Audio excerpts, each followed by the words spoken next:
नमस्कार, आपण पाहत आहात न्यूज स्टेशन सोनमार्ग.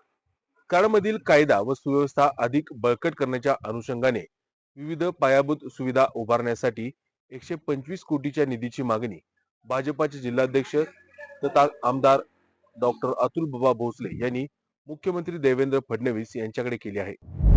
कराडमधील कायदा व सुव्यवस्था अधिक बळकट करण्याच्या अनुषंगाने विविध पायाभूत सुविधा उभारण्यासाठी एकूण 125 कोटीच्या निधीची मागणी भाजपाचे जिल्हाध्यक्ष तथा कराड दक्षिणचे आमदार डॉक्टर अतुल बाबा भोसले यांनी राज्याचे मुख्यमंत्री नामदार देवेंद्र फडणवीस यांच्याकडे केली आहे.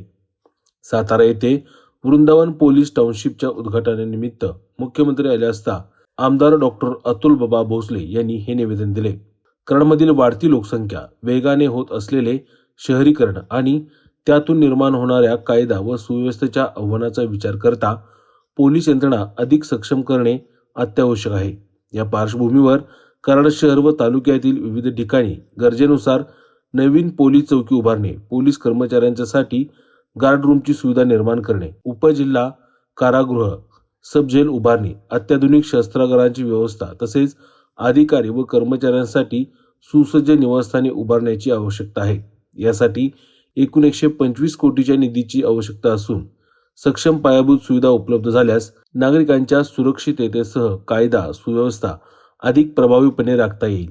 त्यामुळे हा निधी लवकरात लवकर मंजूर करावा अशी मागणी या निवेदनाद्वारे आमदार डॉक्टर अतुल बाबा भोसले यांनी मुख्यमंत्र्यांकडे केली आहे.